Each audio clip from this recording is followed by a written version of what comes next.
Hello everyone, welcome to this channel. आज पढ़ेंगे English NCERT book हनीसिकल से चैप्टर नंबर 10 जिसका नाम है द बैनियन ट्री यानी कि बरगद का पेड़। Have you seen a mongoose? क्या आपने कभी मोंगूस देखे हैं, नेवले देखे हैं? You have read in lesson number 9 that a mongoose can fight with and kill a snake. और आपने पढ़ा था लेसन नंबर 9 में, जो कि हमने पिछले वीडियो में देखा था, उसमें आपने पढ़ा कि जो मंगूजेस होते हैं वो लड़ाई कर सकते हैं सांप से और उनको मार सकते हैं easily. Look at the pictures and read the lines given along with them. और यहाँ पर ये पिक्चर में दिया हुआ है, इसको पढ़ना है लाइनों को। ठीक है, तो चलिए देखते हैं, पढ़ते हैं इस चैप्टर को, क्या है इसमें। ठीक है, इसमें बता देती हूँ थोड़ा सा। इसमें राइटर है वो बता रहे हैं अपने बचपन की बात कि बचपन में वो अपने ग्रैंडफादर के यहाँ पर एक बड़ा सा बैनियन का ट्री होता था, वहाँ पर चले जाता था, उस पर अपना समय बिताता था, पढ़ता था, है ना। और एक दिन क्या देखता है कि मंगूस की और स्नैक की लड़ाई होती है वहाँ पर, और क्या रहता है, किस तरीके से इंटरेस्टिंग उसको लगता है, वो उसने इस चैप्टर में बताया है। तो चलिए पढ़ते हैं चैप्टर को। The fight of the cobra and the mongoose is a classic drama often seen in India. यानी कि जो कोबरा की और मंगूस की लड़ाई होती है वो एक तरीके से क्लासिक ड्रामा है, मतलब श्रेष्ठ। क्लासिक का मतलब श्रेष्ठ, है ना, और ड्रामा का मतलब नाटक, जो ज़्यादातर इंडिया में देखा जाता है। And the outcome is largely the same, और जो इसका रिजल्ट रहता है वो ज़्यादातर सेम रहता है, एक ही रहता है।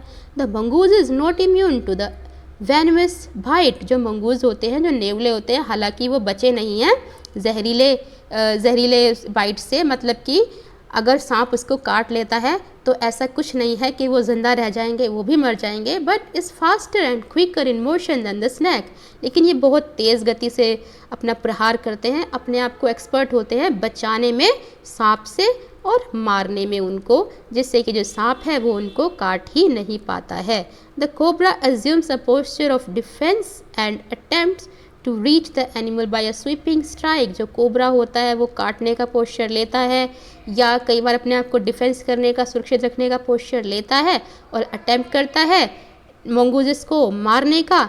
ठीक है, but the quick moving mongoose jumps out of reach. लेकिन जो मंगूज होते हैं, जो कि बहुत एक्टिव होते हैं प्रहार करने में, अपने आप को बचाने में, साइड में हो जाने में, तो वो तुरंत वहाँ से जंप करके निकल जाता है। And comes at the snake from another direction, और दूसरी तरफ से आता है स्नैक के पास, उसको पता भी नहीं चलता। Before the snake can get into striking position again, जब तक कि जो सांप है वो दोबारा से अपनी पोजिशन ना ले ले मारने की। स्ट्राइकिंग मतलब मारना। This constant movement tyres and discourage the snake. और ऐसा बार बार होता है जिससे कि जो सांप है वो डिस्करेज हो जाता है, निरुत्साह हो जाता है, थक जाता है। And the mongoose is finally able to leap in close. और उसके बाद जब मंगूज देखता है कि जो स्नैक है वो पूरे तरीके से थक गया है, निरुत्साहित हो गया है, तो उस टाइम पर वो उछल के पास में आता है एंड बरी it's teeth in the snake. और उसके बाद जो अपने जो दांत हैं वो स्नैक की गर्दन में गाड़ देता है। बरी का मतलब होता है गाड़ देना। Usually severing the joints of its vertebrae. और जो उसकी वर्टेब्रे का मतलब होता है जो उसकी हड्डी होती है ना स्नैक की, एक तरीके से उसको पूरे तरीके से तोड़ देता है ना, अलग कर देता है। ये आप पिक्चर में देख पा रहे हो किस तरीके से लड़ाई होती है ना, स्नैक की और मंगूजेस की। ठीक है, अब चैप्टर शुरू होता है, देखते हैं। You must have seen a banyan tree. आपने बैनियन का ट्री तो देखा ही होगा, है ना, बरगद का पेड़। This is a story about what the author saw as a young boy. और यहाँ पर एक स्टोरी दी गई है कि जो राइटर था जब वो बच्चा था तो उसने क्या देखा था। When he was sitting in an old banyan tree, जबकि वो बैठा हुआ था एक पुराने बरगद के पेड़ पर, इन हिज ग्रैंडफादर्स हाउस, अपने दादा के घर पे। ठीक है, शुरू करते हैं चैप्टर को। Part 1। Though the house and ground belonged to my grandparents, the magnificent old banyan tree was mine, chiefly because grandfather at 65 could no longer claim it। Writer यहाँ पर कह रहे हैं कि जो हमारा घर है, जो ज़मीन है, वो मेरे दादाजी की है ना, हमारे जो दादा दादी हैं उनकी है, लेकिन जो शानदार पेड़ है ना बरगद का, वो मेरा है, उस पर मेरा अधिकार है। ठीक है, मैग्निफिसेंट मतलब होता है शानदार। क्यों? क्योंकि जो ग्रैंडफादर हैं वो करीब 65 के हो चुके हैं, तो वो तो इस पर चढ़ ही नहीं पाते। Its spreading branches which hung to the ground took root again, और जो इसकी बड़ी बड़ी शाखाएं हैं फैली हुई जो है वो लटकी हुई है ज़मीन पर, उन्होंने दोबारा से जड़ पकड़ ली है। ठीक है, मतलब नए पौधे और उगने वहाँ से शुरू हो गए हैं बरगद के। Forming number of twisting passages, और मतलब मुड़ी तुड़ी हुई है जगह जगह से, और रास्ता जैसा उन्होंने बना लिया है ना, बढ़ने के लिए अपने। गैव मी एंडलेस प्लेजर, और उनको देखकर मुझे बहुत ही आनंद मिलता है, खुशी मिलती है, जिस खुशी का कोई अंत नहीं होता, ठिकाना नहीं होता। Among them were squirrels and snails and butterflies, और इन शाखाओं के बीच में, इन जड़ों के बीच में बहुत सारी गिलहरियाँ हैं, या जो स्नेल्स होते, स्नेल्स मतलब घोंगे जो है, और ये तितलियाँ, इस तरह के जानवरों ने छोटे छोटे अपना घर बना लिया है। The tree was older than the house, older than grandfather, as old as Dehradun itself, और जो ये पेड़ है वो इतना ही पुराना है जितना कि हमारा घर, जितना कि मेरे दादाजी, जितना कि ये देहरादून खुद। I could hide my self in its branches, और इसकी ब्रांचेज जो है वो इतनी ज़्यादा घनी है कि इनमें मैं अपने आप को छुपा सकता हूँ। Behind thick green leaves and spy on the world below, और इसकी जो हरी हरी पत्तियाँ हैं, इन पत्तियों के बीच में अपने आप को छुपा के मैं पूरे संसार की जासूसी कर सकता हूँ। स्पाई मतलब होता है जासूसी करना। My first friend was a small grey squirrel, मेरी जो पहली यहाँ पर दोस्त बनी वो है एक स्क्विरल, स्क्विरल मतलब गिलहरी। अर्चिंग हिज बैक, जो कि अपनी पीठ को मोड़ लेती थी आग की तरह। And sniffing into the air, और हवा में कुछ ना कुछ सूंघती रहती थी। He seemed at first to resent my invasion of the privacy, पहले तो उसको लगा कि मैं उसकी प्राइवेसी को भंग कर रहा हूँ, उसकी प्राइवेसी को खतरा है, ठीक है, कि मैं वहाँ पर मौजूद हूँ, तो उसको थोड़ा सा डर भी महसूस होता था। But when he found that I didn't arm my self with Catapult और एयर गन, लेकिन जब उसने ये देखा कि मैं अपने साथ हाथ में कोई कैटापल्ट मतलब होता है गुलेल जिसे हम बोलते हैं, या फिर एयर गन कोई वो अपने साथ नहीं लेकर आया हूँ, ही बिकेम फ्रेंडली, तो वो मेरे साथ फ्रेंडली हो गया, है ना, मित्रवत हो गया। And when I started bringing him pieces of cake and biscuits he grew quite bold, और जब मैं उसके लिए केक के टुकड़े या बिस्किट लेकर आता उसको खाने के लिए देने के लिए, तो वो धीरे धीरे करके बोल्ड हो गया, साहसी हो गया मेरे सामने, मतलब उसका जो डर है वो ख़त्म हो गया। And was soon taking morsels from hand, और फिर उसके बाद उसने मेरे हाथ से, morsels मतलब होते हैं छोटे छोटे खाने के टुकड़े, वो लेना शुरू कर दिया। अब मतलब उसने मुझसे डरना बंद कर दिया, मुझे अपना दोस्त वो समझने लगा। कौन? स्क्विरल यानी कि गिलहरी। Before long he was delving into my pocket and helping himself to whatever he could find, और वो क्या करता, मेरी जो जेब है, जेब के अंदर मतलब जेब के अंदर घुस जाता पूरे तरीके से, ठीक है, और जो भी मेरी पॉकेट के अंदर होता वो उसको ढूंढ लेता और वहाँ से निकाल लेता। डेल्विंग का मतलब होता है डीपली चले जाना, है ना, गहराई में चले जाना, तो पूरी जो जेब होती थी उस जेब के अंदर वो चला जाता था गिलहरी, ठीक है। He was a very young squirrel, बहुत ही छोटा गिलहरी था वो। And his friends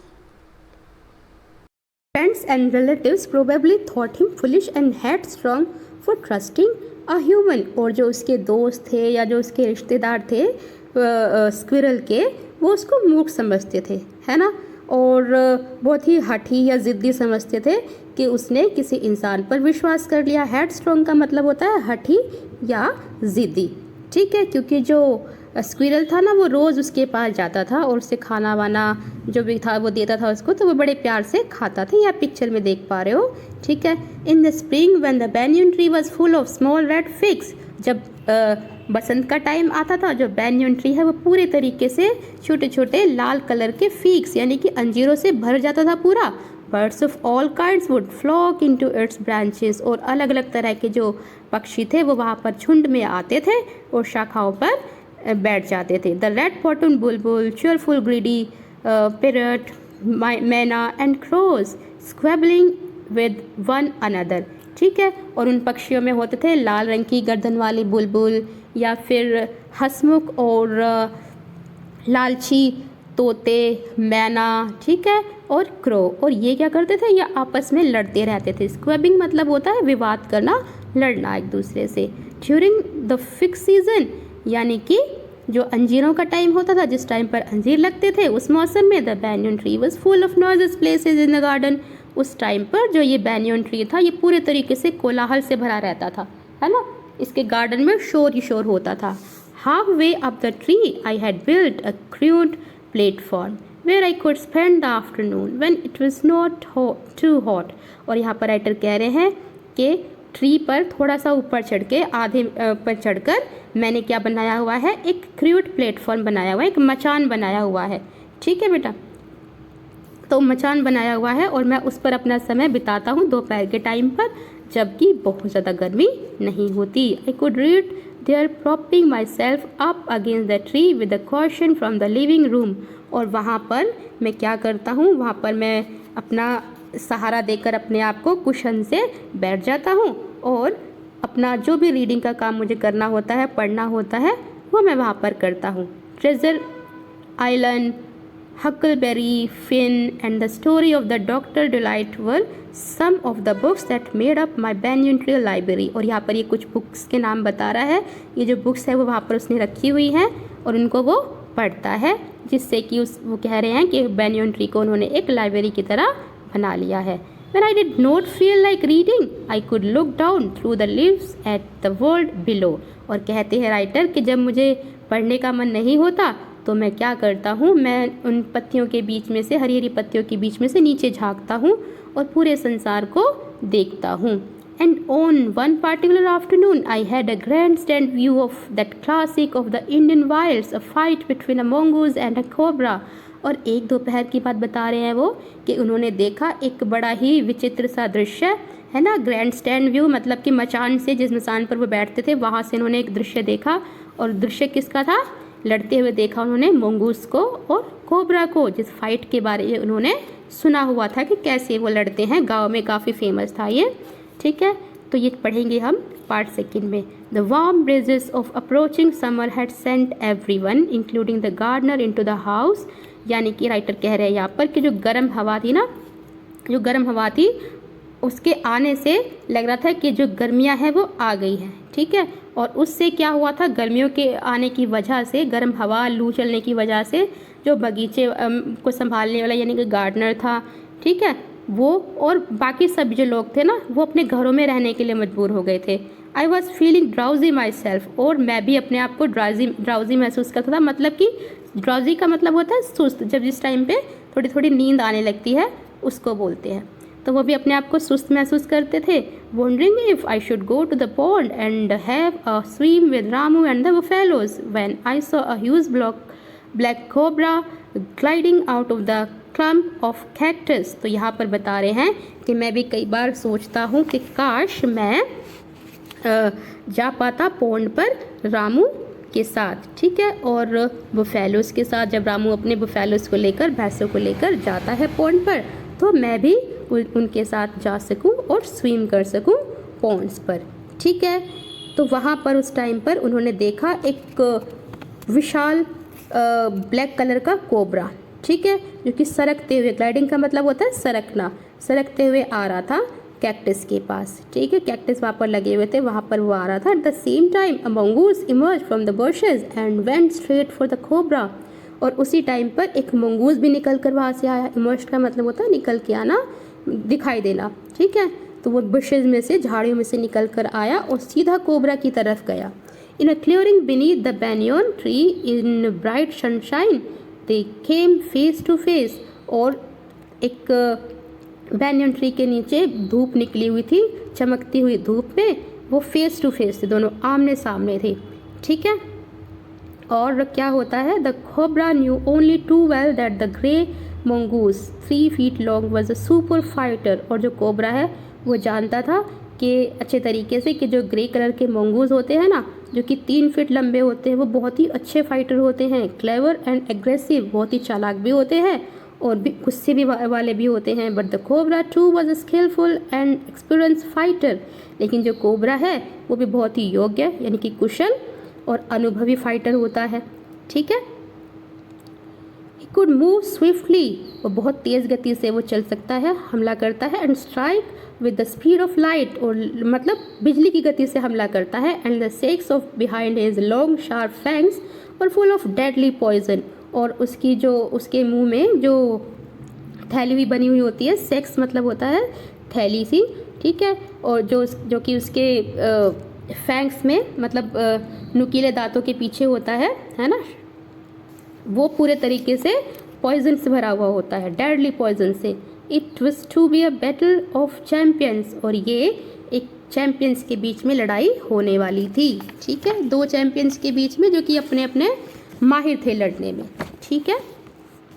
hissing defiance his forked tongue darting in and out, तो अपना एक ललकार उसने दी, कोबरा ने दी, ठीक है। डिफेंस का मतलब होता है ललकार, चुनौती देना। अपनी जो उसकी जीभ थी ना कांटे जैसी, फोक्ड का मतलब होता है कांटे जैसी नोक वाली, उसको उसने कभी अंदर बाहर, चुपके से अंदर बाहर निकाल के चुनौती दी। The cobra raised 3 of his 6 feet of the ground, उसने कोबरा ने अपने आप को ज़मीन से 6 फुट की ऊपर तक उठा लिया अपने फन को, ठीक है। And spread his broad spectacle hood, और अपना जो हुड था या जो फन था ना, जो कि मतलब काफ़ी चौड़ा था, और उसके ऊपर कुछ आई ग्लास जैसे बने हुए होते हैं ना, निशान जैसे बने हुए होते हैं, आपने देखा होगा, स्पेक्टिकल का मतलब होता है, ठीक है। तो उस हुड को उसने पूरे तरीके से फैला लिया था। द मंगूस बुश्ड इट्स स्टिल, और जो मंगूस था उसने भी क्या किया था, अपनी पूंछ को पूरे तरीके से झाड़ी जैसा बना लिया था, है ना। जो कई बार जब ये लड़ने के मूड में होते हैं ना, जो जैसे बिल्ली होती है या नेवले होते हैं, तो उस टाइम पर जो इनकी पूंछ है पूरे तरीके से फैल जाती है, झाड़ी जैसी बन जाती है। The long hair of his spine stood up, और जो उसकी पूंछ पर बड़े बड़े हेयर थे ना, वो कांटे की तरह खड़े हो गए थे मंगूस की। तो the combatants were unaware of my presence in the tree, जो हालांकि जो दोनों थे ना, ये कोबरा और मंगूस, इनको नहीं पता था कि मैं वहाँ पर हूँ। कम्बेटेंट्स का मतलब होता है लड़ाई में हिस्सा लेने वाले प्रतिद्वंदी। कौन थे? कोबरा और मंगूस। तो वो अनअवेयर थे, बिल्कुल उनको नहीं पता था कि पेड़ पर मैं हूँ। They were soon made aware of the arrival of 2 other spectators sorry. तो धीरे धीरे मतलब जल्द ही उनको पता चल गया, वो अवेयर हो गए, उनको दिखाई दिया आते हुए वहाँ पर 2 स्पेक्टेटर्स मेरे अलावा। वो कौन थे? वन वॉज अ मैना and the other was a jungle crow. एक था उनमें से मैना और एक था जंगली कौवा। वो भी वहाँ पर थे, जो कि दर्शक बनकर देख रहे थे उस दृश्य को। They had seen these preparation for battles, और वो उन्होंने देख लिया था कि अब लड़ाई होने वाली है, और लड़ाई के लिए कोबरा ने और मंगूस ने अपने आप को तैयार कर लिया है। And had settled on the cactus, और कैक्टस पे अपने आप को बिठा लिया था उन्होंने, बैठ गए थे दोनों। टू वॉच द आउटकम, देखने के लिए कि क्या रिजल्ट रहता है, मंगूस जीतता है या फिर कोबरा जीतता है। Had they been content only to watch, अब क्या वो सिर्फ देखने से ही संतुष्ट हो सकते थे? क्या हुआ था उन्होंने मतलब वो भी लड़ाई में हिस्सा लिया था उन्होंने, या फिर सिर्फ देखा था और वहाँ से चले गए थे? ये चैप्टर में पता चलेगा। All would have been well with both of them, क्या उनके साथ सब ठीक रहा था? चलेगा पता आपको। ये आप पिक्चर में देख पा रहे हो ना, यहाँ पर कोबरा है, मंगूस है, और ये 2 आप देख पा रहे हो कैक्टस के पेड़ पर मैना और क्रो, और यहाँ पर राइटर बैठे हुए हैं, है ना, मचान बनाया हुआ है अपना, और ये बुक्स हैं उनकी और कुशन है यहाँ पर, ठीक है, सारा लगा कर वो बैठे हुए हैं। The cobra stood on the defensive, और जो कोबरा था ना वो खड़ा हो गया एक बचाव में, अपने आप को बचाने के लिए पोस्चर लेकर, swaying slowly from side to side, ठीक है, और धीरे धीरे करके वो अपना ट्राई कर रहा था to mesmerise the mongoose into making a false move, और एक तरीके से मोहित कर रहा था। मैस्मराइज का मतलब होता है मोहित करना मंगूस को, कि वो मतलब फॉल्स मूव ले, यानी कि उसको एक तरीके से कह सकते हैं हम कि धोखा देने की ट्रिक एक तरीके से कोबरा लगाना चाह रहा था, है ना। But the mongoose knew the power of his opponent's glassy unwinking eyes and refuse to meet them, ठीक है। लेकिन जो मंगूस था वो जानता था अपने ओपोनेंट की पावर को, ओपोनेंट मतलब प्रतिद्वंदी की पावर को, कि किससे वो लड़ रहा है, उसकी ताकत क्या है, ठीक है। तो उसकी जो चमकीली आंखें थी, ग्लासी मतलब चमकीली, और अनविंकलिंग का मतलब होता है चौकन्नी आंखें थी, तो उन्होंने क्या किया? रिफ्यूज़ टू मीट दैम, अपनी आंखें उससे मिलाने से एक रिफ्यूज़ कर दिया, मना कर दिया, आंखें नहीं मिलाई कोबरा की आंखों से। Instead he fixed his gaze at a point just below the cobras hood, इसके बजाय उसने जो मोंगूज ने जो अपनी नज़रें थी वो कहाँ पे रखी, वहाँ पर उसने पॉइंट बनाया कोबरा के हुड को, वहाँ पर उसका निशाना था। एंड ओपन द अटैक, और हमला कर दिया। Moving forward quickly until he was just with in the cobras reach, और आगे बढ़ते हुए जब वो कोबरा के बिल्कुल पास था, the mongoose made a pretended move to one side. तो मंगूज जो था उसने ढोंग किया, ठीक है, एक साइड होने का। प्रिटेंडेड का मतलब होता है ढोंग करना, ठीक है, एक साइड वो हो गया, ये दिखाने के लिए मंगूस कि वो डर गया शायद और एक साइड हो गया है। इमीडिएटली द कोबरा स्ट्रक, और तभी तुरंत कोबरा ने वहाँ पर मारा अपना hood. His great hood came down so swiftly, उसका जो हुड था कोबरा का वो बहुत तेज़ गति से मारते हुए नीचे आया। And I thought nothing could save the mongoose, और उस टाइम पर मुझे ऐसा लगा जैसे कि मंगूज तो गया, मंगूज को कोई नहीं बचा सकता कोबरा के जहर से। But the little fellow jumped neatly to one side, लेकिन जो वो छोटा सा जीव था वो तुरंत वहाँ से जंप करके उछल के एक साइड हो गया। And darted in as swiftly as the cobra, और चुपके से बहुत तेज़ गति से निकल गया, कोबरा से भी तेज़ गति से एक साइड में हो गया। Biting the snake on the back, और स्नैक के बैक पर यानी कि पीठ पर काट लिया। And darting away again out of reach, और फिर से वो दूर हो गया चुपके से कोबरा की रिच से, पहुँच से, है ना, निकल गया वहाँ से। At the same moment that the cobra struck, और उस टाइम पर जब कोबरा था उसके ऊपर वार किया था मोंगूज ने और पड़ा हुआ था, द क्रो एंड द मैना heard themselves at him.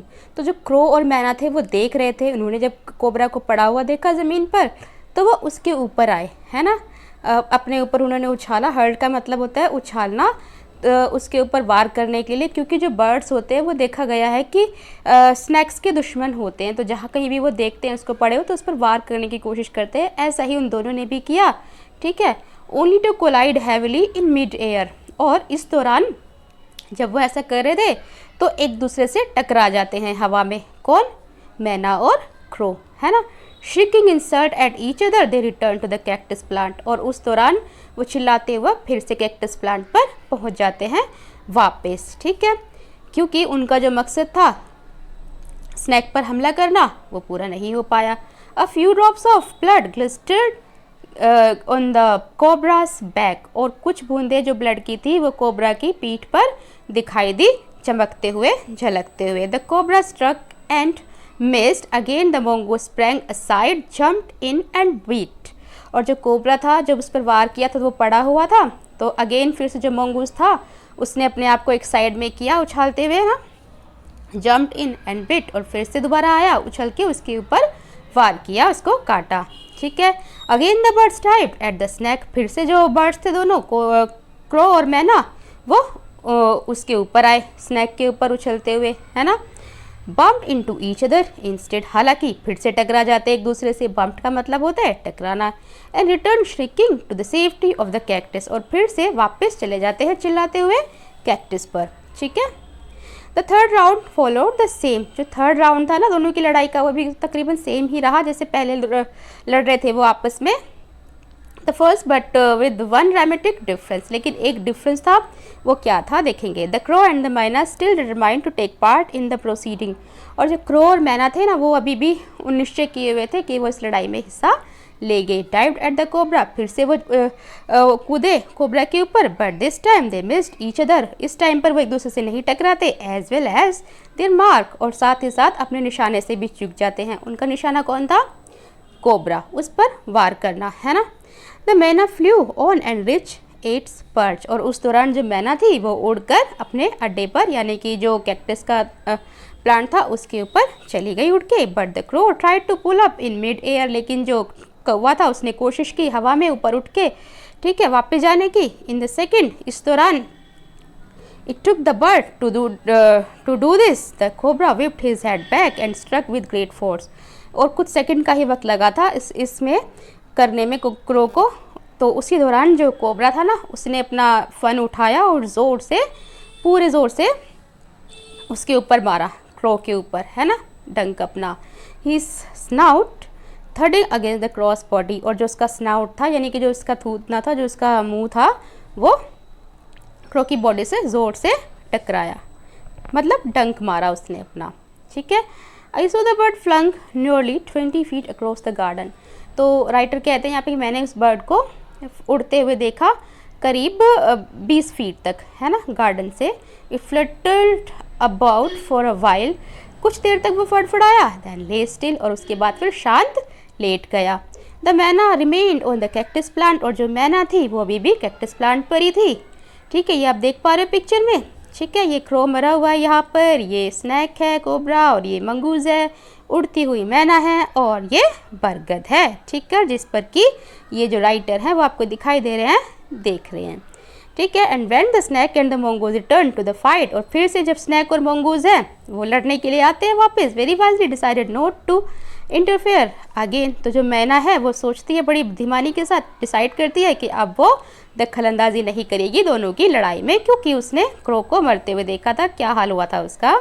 The cobra was weakening, जो कोबरा था अब कमज़ोर पड़ गया था, and the mongoose walking fearlessly up to it, और जो मंगूज था वो चलते हुए बिना डर के निडर होके उसके ऊपर आया। Raise himself on his short legs, अपनी छोटी छोटी टांगों को के ऊपर अपनी बॉडी को उसने उठाया, खड़ा हो गया कहने का मतलब। And with the lightning snap had big snake by the snout, और ज़ोर से जो स्नैक था उसके थूथने को उसने उठा के ज़मीन पर दे मारा स्नैक को, कहने का मतलब उस पर बिजली की गति से वार किया मंगूस ने। The cobra writhed and lashed about in a lightning frightening manner and even coiled itself about the mongoose, और इस दौरान जो कोबरा था वो पहले तो थोड़ा सा हिला डुला, उसने अपने शरीर को हिलाया कराते हुए। आई में वृत्त का मतलब ऐसे तो कराना होता है, लेकिन यहाँ पर उसने दर्द से हिलाया अपनी बॉडी को थोड़ा सा। ठीक है, और even coiled itself about the mongoose, थोड़ा अपना मंगूस से अपना बचाव करने के लिए, उस पर प्रहार करने के लिए थोड़ा कुंडली भी बनाने की कोशिश की, कुंडली बनाई। ठीक है, मंगूस के चारों ओर, बट टू नो वेल, लेकिन उससे कोई फ़ायदा नहीं हुआ, कोई सक्सेस उसको नहीं मिल पाई, वो मंगूस पर प्रहार नहीं कर पाया, अपने आप को नहीं बचा पाया। The little fellow hung grimly on, जो लिटिल फेलो था यानी कि जो मंगूस था उसने स्नैक को लटका के रखा गंभीर रूप से, until the snake had ceased to struggle, जब तक कि जो स्नैक था उसने स्ट्रगल करना बंद नहीं कर दिया, मतलब कि वो मरने के कगार पे नहीं पहुंच गया। He then smelled along its squirming length, और उसके बाद उसने पूरे शरीर को उसके सूंघा। Gripped it round the hood, और उसको पकड़ा उसके फन के चारों ओर से। ठीक है, ग्रिप्ड का मतलब होता है पकड़ना, जकड़ना। And dragged it into the bushes, और उसको खींच कर झाड़ियों में ले गया। ड्रैग का मतलब होता है खींचना। The myna dropped cautiously to the ground, और जो मैना थी जब ये सब हो गया तो वो उछल के नीचे आई। ठीक है, बड़ी सावधानी से। हॉप्ड अबाउट, थोड़ा सा फुदकी वहाँ पर। पियर्ड इनटू द बशेस, और झाड़ियों में उसने थोड़ा सा झाँका। पियर्ड का मतलब होता है झाँकना।